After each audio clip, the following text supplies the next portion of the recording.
Oi, turma do livro Dois Mundos Tão Meus, Luiz Sérgio, Irene Pacheco Machado, no capítulo 8, Ensinamentos Bíblicos. Eu vou dividir esse texto porque eu já vi que ele é bem grande, então hoje na parte 1, a saída, esbarrei em Karina e Sara. Para onde vão as meninas, donas do meu coração?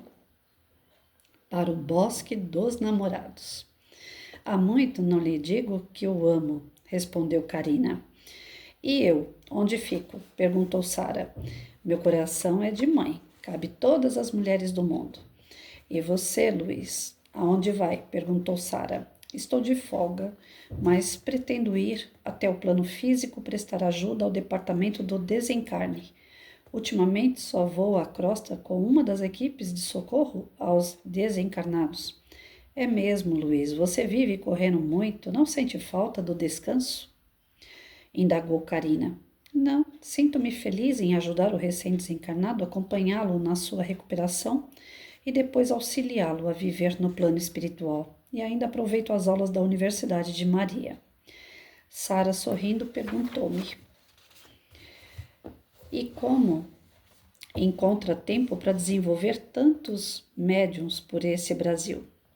Não é atribuição minha desenvolver médiuns. Se existe alguém dizendo que estou fazendo esse trabalho, está brincando com as verdades espíritas. No momento, estou empenhado em cumprir a minha tarefa com os livros, uma programação elaborada pelo plano superior antes mesmo do meu desencarne. E não lhe assusta tantos médiuns por esse Brasil afora dizendo-lhe receber? Entristece-me muito, porque enquanto um médium está colocando meu nome em mensagens que não são minhas, outro espírito que tem a missão de trabalhar com aquele médium está sendo colocado de lado. O que você aconselha aos médiums iniciantes? Perguntou Karina. Que evitem identificar as mensagens recebidas. Se o fizerem, que coloquem o nome de espíritos desconhecidos. Muitas vezes eles é que estão lhe dizendo. Não queiram receber André Luiz, Emmanuel ou Joana de Ângeles, porque esses espíritos são extremamente ocupados e estão cumprindo suas tarefas junto aos seus médiuns afins, enquanto existem muitos espíritos preparados para trabalhar com os novos médiuns. Luiz, isso o preocupa, não é mesmo? Mais que isso, Sara, deixa-me bastante apreensivo. Tenho a tarefa de levar até os leitores o esclarecimento doutrinário, já existindo uma programação prévia elaborada pelo Departamento da Psicografia e não é certo o que vem ocorrendo em alguns centros. Eu estar trabalhando no desenvolvimento mediúnico, o que não é verdadeiro. Hoje estou exercendo minhas atividades nos dois mundos tão meus e me falta tempo para ficar pulando de galho em galho. Eu não sou macaco. Elas riram a valer. Bem, meninas, agora vamos até o plano físico. Quero rever os amigos. Querem acompanhar-me? Então eu vou parar por aqui. Aqui vai ser a parte 2 amanhã. Vamos só falar um pouquinho sobre o que ele colocou aqui, que é uma questão séria, né? Principalmente para os médiums. Tem muito disso, que são as mistificações, né? Médiums que dizem que estão recebendo determinado espírito. Ora, gente, vejam bem, nós atraímos os semelhantes, nós atraímos aqueles com que possuem o mesmo pensamento, as mesmas afinidades, os mesmos objetivos, nós atraímos. Muitas das vezes a gente fala assim, nossa, eu não queria estar nessa família, eu não sei por que Deus me mandou nessa família, eu não tenho nada a ver com essa família. Lógico que tem.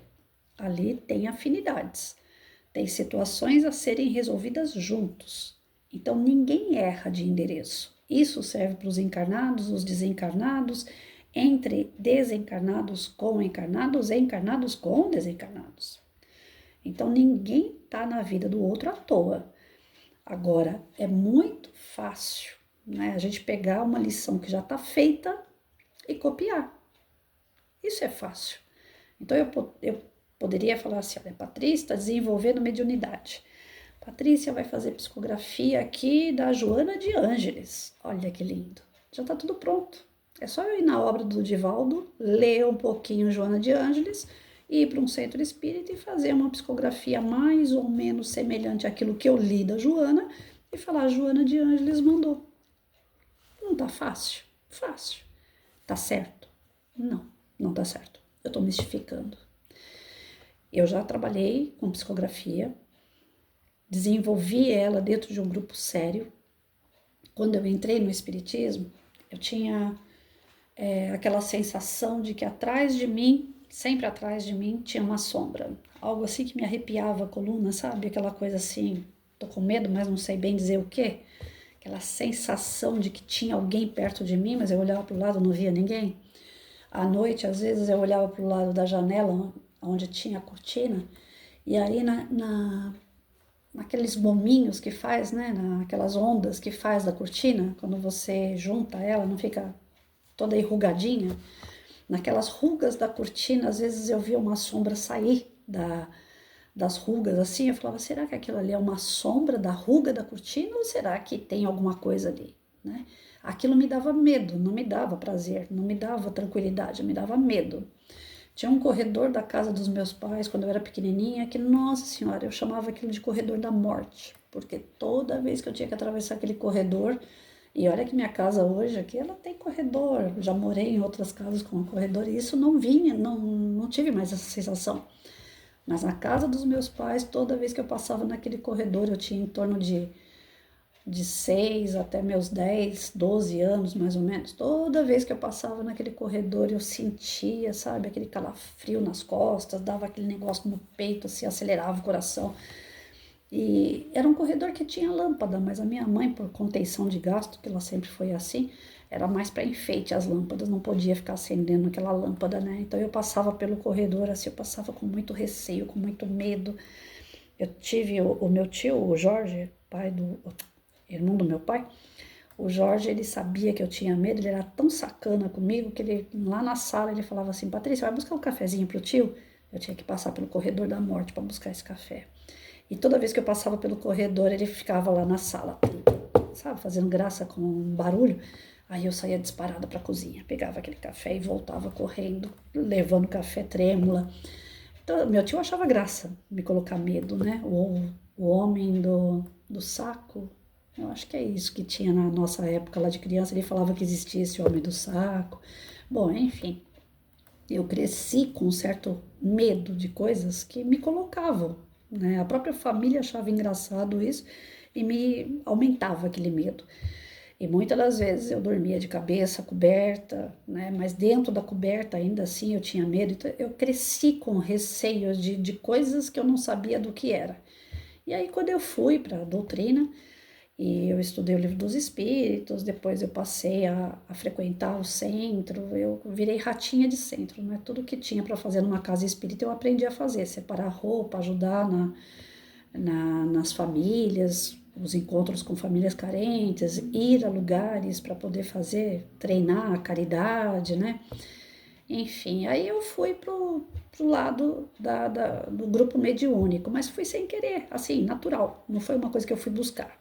Eu estava no grupo, o grupo virou como grupo de médiuns, e aí eu passei a estudar o livro dos médiuns com eles, e dentre essas mediunidades que foram aflorando com os meus amigos, eu me vi naquela situação de sentir a presença de um espírito e ele me intuía, de certa forma, meus pensamentos, vamos lá, eu estou pensando em laranja, de repente saía aquele pensamento da laranja e entrava a maçã. Eu falava, mas esse pensamento não é meu, por que eu estou pensando isso? Então a gente sente uma certa presença, quando o espírito é bom, a gente sente a presença boa, confortante, né? Como se estivesse te dando um carinho. É uma energia gostosa, leve. E aí muda teu pensamento de repente, você fala, não, mas peraí, esse pensamento não é meu, eu jamais pensaria nisso agora, nesse momento. Então, já que esse pensamento não é meu, eu vou escrever. E aí você escreve naturalmente, não é aquela coisa forçada. Quando é uma psicografia natural, não é uma coisa forçada. Só que, diante da minha insegurança que eu sempre tive, eu sou São Tomé, Eu pegava a psicografia que eu fazia e entregava na mão da turma. Falava, olha, dá uma olhada aí, vê se o que eu escrevi não é bobagem, né? De repente, alguma coisa que eu li em algum livro, alguma vez na vida, ou alguma passagem minha, sei lá, e de repente tem alguma coisa minha aqui, né? E de fato, sempre que você vai fazer uma psicografia, existe essa junção da sua experiência, da sua afinidade com o espírito comunicante. Ele utiliza o teu conhecimento para você escrever, né? Então, a gente vê o Chico Xavier, por exemplo, mas ele era analfabeto, como é que ele escrevia, né? Aqui, olha, gente, eu peguei esse livro do Chico, que é o primeiro que ele fez, Parnaso de Além Túmulo. As primeiras poesias que tem naquele livro ali, eu, professora formada, eu me senti uma professora de meia tigela. O que eu gaguejei diante de palavras que estão ali, dos primeiros espíritos comunicantes, eu falei, minha Nossa Senhora, como é que o Chico, analfabeto, semi-analfabeto, conseguiu fazer isso? Então, o que eu estou falando aqui vai cair por terra. Qual é a afinidade do Chico com um espírito de alto grau que escreve e fala coisas perfeitamente com seus R's e R's no devido lugar? Ora, está explicado a reencarnação. Não é dessa encarnação que Chico tem afinidade com esses espíritos e com a linguagem deles. Está ali mais do que certo que o Chico é um espírito superior, dentro de um corpinho de um caipira de Uberaba, né? Um semi-analfabeto, um cara muito simples, que só sofreu na vida dele, né? Que teve todo o problema familiar que quase que conteve ele, que eram espíritos obsessores que não queriam que ele desse conta da missão. Então, Chico conseguiu fazer psicografia com espíritos elevadíssimos porque ele era elevado. Então, os afins se atraem. E para ele não teve dificuldade nenhuma em escrever tudo aquilo. Eu, professora formada, com meu certificadozinho embaixo do braço, quase que eu voltei para a faculdade, porque eu não conseguia ler. Tanto é que nas leituras eu falava pro pessoal, eu falava, gente do céu, me perdoa, mas tô gaguejando até no cremar porque eu não entendo nada daquilo que eu tô lendo. Só tô que nem papagaio. O que tá ali eu tô tentando passar, mas nem vou tentar entender. Só vou passar. Isso é psicografia, é coisa séria. Você está escrevendo coisas que estão dentro das afinidades espirituais sua com o espírito comunicante. Não importa que seja dessa encarnação, que seja de outra encarnação, que seja de outras vidas que você teve. Mas a sua alma, o seu espírito, a sua essência se liga ao espírito comunicante. E aí vem as mensagens que tem ali a junção da sua vivência com a vivência daquele espírito comunicante.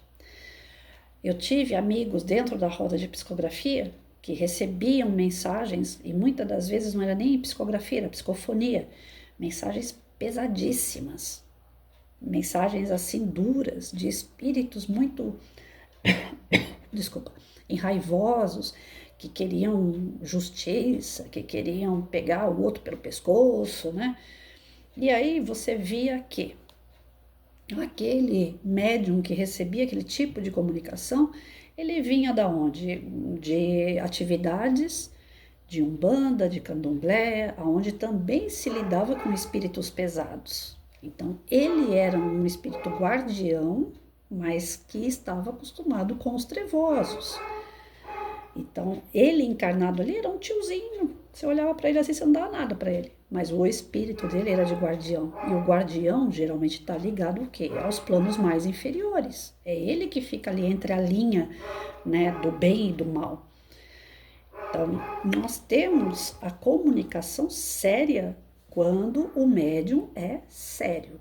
Quando o médium começa a querer pegar espíritos de outros, né? Não que a Joana de Ângeles não seja capaz de passar por uma Patrícia, passar o espírito, o Emmanuel, o André Luiz não seja capaz de passar por um José da vida, aí pode, eles podem dar comunicação onde eles quiserem, eles não são exclusivos do Chico Xavier ou do Divaldo ou quem quer que seja. O espírito não é, ele não tem dono.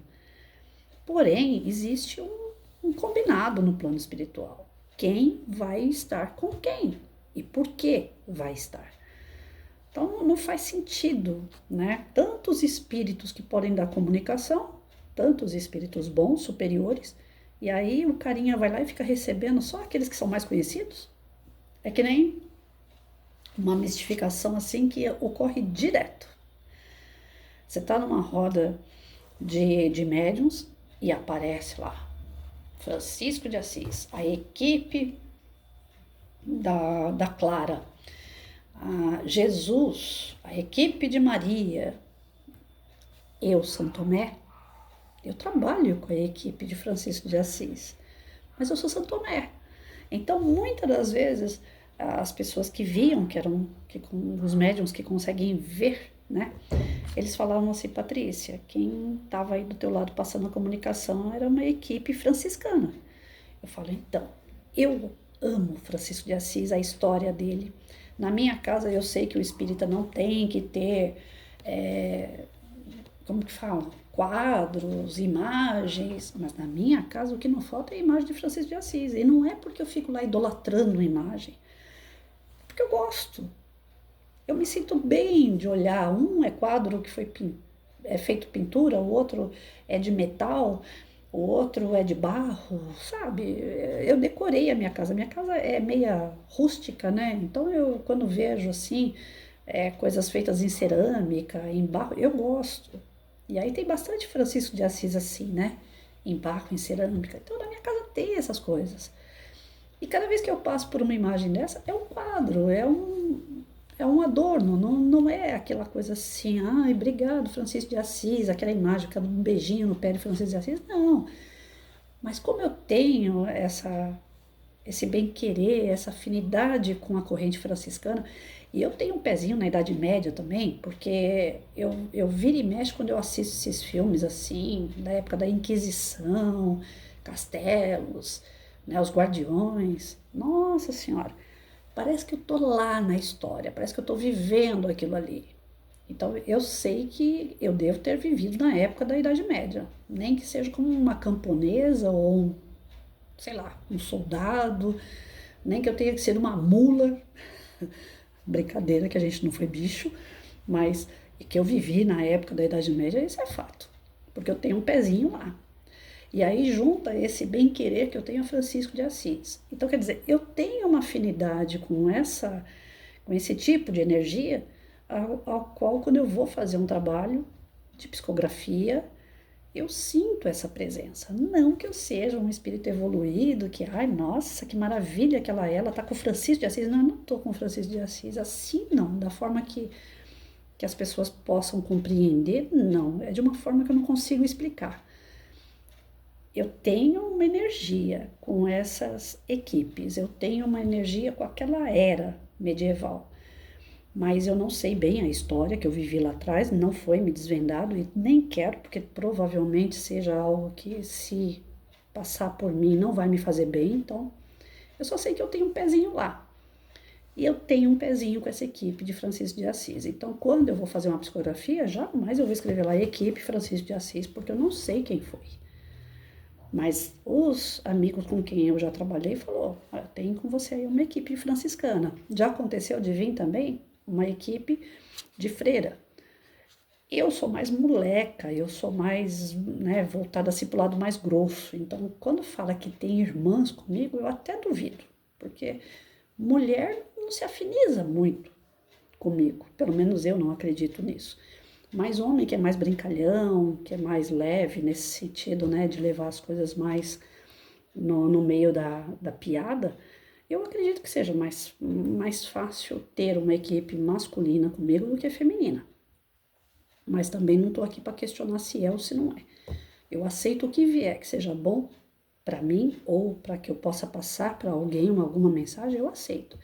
Mas também não fico aqui, né, me vangloriando que eu tenha uma equipe franciscana comigo. Porque é do meu pé, que tem uma equipe franciscana trabalhando comigo, de repente meu pensamento, minhas vibrações mudam, penso em coisas negativas, de repente tem uma equipe tenebrosa do meu lado. Porque a gente sabe que os nossos vínculos de pensamento e sentimento é que faz vir espíritos bons ou maus do nosso lado.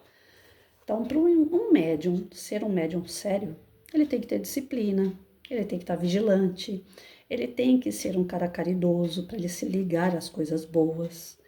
não é assim tão simples, né? Então, quando se coloca aqui que algumas pessoas estão pegando o Luiz Sérgio para falar que ele está dando comunicação em casa espírita através de alguns médiums, a gente realmente tem que levantar, né, o ouvidinho, assim, as anteninhas e falar assim, será? Porque ele tem a médium que recebe ele, a Irene Pacheco Machado. Ele tem algumas pessoas a quem ele conversa e que ele tem um programa espiritual para ser trabalhado. Por que queria aparecer para outras pessoas? Já pensou se o Emmanuel, o André Luiz começasse a pingar em vários médiums assim, pela afinidade dos médiums, né? Pelo grau de cada médium evolutivo, as comunicações iam começar a se degladiar, né? Ia começar a aparecer assim, situações que, com o Chico, esse médium falou tal coisa. Agora com a Maria, esse mesmo espírito falou outra coisa. Então pode acontecer as mistificações, porque nós somos muito, né, desequilibrados moralmente para a gente manter a comunicação do mesmo espírito em vários lugares. O que ocorreu lá na época do Kardec, pelo menos é o que eu penso. Não sei se eu estou pensando certo, mas é o que eu penso. Eram conjuntos, grupos de espíritos que tinham uma verdade a ser dita, a mesma verdade. Então, era um combinado entre aquelas equipes espirituais para falar sobre determinado assunto. Então, esses espíritos iam a vários médiums de vários países com aquele assunto determinado. Olha, é isso. Por isso que nasceu o Livro dos Espíritos. O Allan Kardec fazia as perguntas, os médiums de diferentes locais recebiam esse grupo de espíritos que já estava combinado no plano espiritual, com as respostas que seriam dadas. Diferente de o mesmo espírito dando comunicação em vários lugares.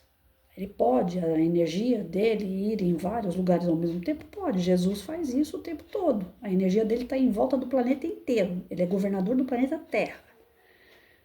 Porém, não é ele que trabalha com o planeta inteiro. Ele tem os ministros, ele tem os espíritos superiores que estão junto com ele, que falam a mesma língua que ele, que vão dar resposta, que vão dar amparo através dos ensinamentos de Cristo, daquilo que é determinado pelo próprio Cristo.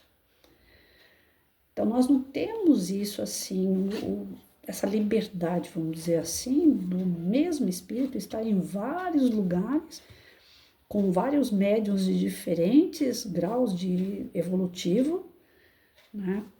E para responder ou para fazer obras, não faz sentido isso. Então, desconfie quando vocês veem algumas comunicações de espíritos que não são com aqueles com os quais você sabe que ele já tem aquele acordo espiritual. As obras feitas entre aqueles que já estão ali juntos há muito tempo, o encarnado e o desencarnado. É complicado ter que passar um recado como esse, mas eu acredito que esse seja o caminho. Eu não vou. Pior é assim, que eu sou São Tomé, né? Depois que eu falo que eu não faço mesmo. Aí tem que alguém vir e mexer com a minha cabeça para eu desfazer aquilo que eu falo, né?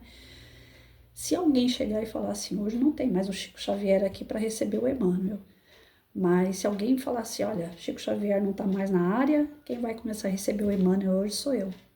Sinceramente, eu não ia acreditar. Eu não ia. Então, é a coisa de Patrícia, é uma opção minha. Porque eu acho que o trabalho entre Chico Xavier e o Emmanuel ficou ali, entre eles. Acabou aquele trabalho, agora o Emmanuel vai fazer um outro trabalho e o Chico vai fazer um outro trabalho. Né? Que nem grupos de escola. Você monta um grupo, estuda o ano inteiro com aquele grupo. Acabou o ano, aquele grupo vai desfazer. Um vai para outro curso, outro vai para outra história, né? E acabou. O que vocês tinham em comum era só naquele período, né? Eu penso assim. Não sei se eu estou pensando correto, mas é a forma que eu penso. Para mudar esse pensamento, alguém tem que vir e me explicar de uma outra forma. Então, vamos lá. A gente tem que ter atenção, principalmente os médiums, né, a não ficar mistificando, porque aparece muito em corrente mediúnica, Jesus, o próprio Jesus. Nossa, Jesus está aqui. Desconfiem. Jesus já teve a missão dele aqui encarnado, já fez muito bem o papel dele e além do que devia. Ele foi para a cruz justamente para ensinar o que é amor. E ponto. Eu acho que não tem mais nada para ele fazer aqui. Agora ele só ajuda a conter o mal. Eu acredito muito na intervenção de Jesus em nossas vidas hoje, no nosso arrependimento, no nosso desejo de ser melhor, porque tudo que ele podia ensinar, ele já ensinou. Agora eu acho que ele só está na contenção do mal. E para auxiliar nessa contenção do mal, ele manda os ministros, os espíritos superiores, mas ele mesmo estar aqui presente fisicamente com a gente, eu acho que não acontece mais também. Mas se alguém me explicar e eu entender e eu mudar o pensamento, eu também estou aberta. É que eu sou Santomé. Então, se alguém falar para mim assim, Jesus está aqui num trabalho mediúnico, eu não acredito. Eu acredito na presença da sua luz, eu acredito na sua contenção, eu acredito na sua permissão. Eu acredito que ele está por trás dos trabalhos, mas ele, pessoalmente, estar no trabalho mediúnico, eu acredito em mistificação. E é o que mais acontece. Espíritos que às vezes aparecem numa sessão mediúnica e falam, eu sou fulano do tal. Você começa a fazer pergunta para ele, ele começa a se embananar muito, não responde, fica nervoso, esquece, não é ele. Então, os médiuns têm que ficar atentos quanto aos trabalhos mediúnicos. É muito sério isso. E nós temos aí um exemplo, infelizmente, no nosso meio, de uma pessoa muito, né, uma personalidade muito famosa no meio espírita, que foi pego plagiando, né? Inclusive, ele fez 90% de coisa boa, mas tem os 10% de coisa ruim ali. E a gente pega os 10% e vamos tirar da conta dele, vamos orar por ele, mas infelizmente ele teve uma questão de plágio, né, de pegar obras prontas e lá reformular a forma que estava escrita, né? E contou a história de um outro jeito, mas a história já existia. Então é plágio. Nós temos isso entre personalidades fortes na doutrina e principalmente nos médiuns iniciantes, que não são tão vigilantes, que procuram aí, inclusive, né, ser astro. E isso aí é péssimo, péssimo para eles e péssimo para a doutrina, que vai ficando desacreditada. Eu estava vendo ontem, não, antes de ontem, eu vi uma postagem dizendo o seguinte, será que os espíritas vão acabar? Né? Porque quando o Chico morreu, teve o censo aí do 2022, onde deu muito menos espíritas no Brasil do que antes. Os espíritas são pessoas mais velhas, eu entendo dessa forma esse censo. Para a pessoa ser espírita, ela tem que ser mais madura, porque infelizmente as pessoas não obrigam as crianças a irem para evangelização. Cai naquela conversa de que quando a criança crescer ela escolhe. Tá errado, mas os espíritas têm essa mania de levar a criança esporadicamente, quando quer, se quiser. Aí não forma espírita. Aí o espírita vai ser espírita quando? Quando dói, principalmente quando bate doença. Aí o cara vai lá pro centro espírita, ele vai ser espírita fiel, ele vai lá de segunda a segunda, assiste palestra, toma passe, desenvolve mediunidade, ele vai estudar, ele vai praticar, porque ele está doente e que ele quer ser curado. O centro espírita é um pronto-socorro espiritual? Sim. E as pessoas utilizam dessa forma. Ou ficam lá de segunda a segunda quando vê que a solução não vem rápido. Então quer virar santo, né? A reforma íntima exige da gente maturidade, exige da gente coragem, exige da gente perseverança. Muitos não querem ir no lugar onde as coisas já estão tudo pronto. Vem aqui na tal igreja que aqui você vai ter o carro do ano. Vem em tal igreja que seu casamento vai dar tudo certo. Então, quer dizer, as pessoas querem ir no lugar onde alguém faça por você, mas não quer que você mesmo faça. E o espírita não, você tem que ir para fazer reforma íntima. Ninguém vai fazer nada por você, só vão te dar caminhos. Mas quem vai ter que fazer é você. Então a gente já demora para ser espírita. Quando a gente se torna espírita, já estamos ali dobrando o cabo da boa esperança. Então a maioria é da minha idade para cima, terceira idade. Então morre, desencarna. Vai fazer o censo? Morreu os espíritas, estão morrendo. E os novos não estão surgindo, porque não tem uma evangelização séria, porque não tem um princípio, uma base. Só vai procurar o espiritismo pessoas adultas. E os espíritas estão morrendo. Essa é a minha tese. Agora, tem um cara que está colocando no Face, Instagram, na rede social, que os espíritas estão deixando de ser espírita, porque o Chico Xavier morreu. Nada a ver. Ninguém é espírita porque existe o Chico Xavier. Independente de Chico, quem é espírita e acabou. Só que acontece também que muitos estão migrando do espiritismo para o espiritualismo. Qual é a diferença de um de outro? O espírita não tem ritual.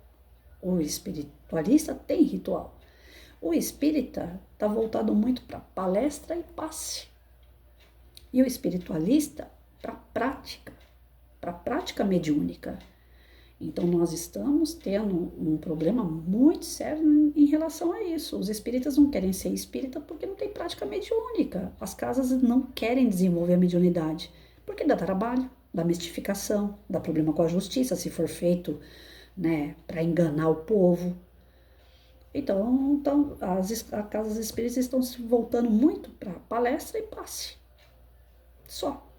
Aí o pessoal tá correndo para os espiritualistas. Vamos ser Umbanda, Candomblé, vamos trabalhar de uma outra forma, porque a gente quer ter contato com o plano espiritual.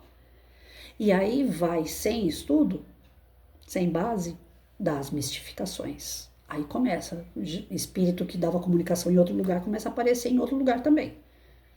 Estão entendendo a gravidade da coisa? Então, as casas espíritas precisam ter estudo.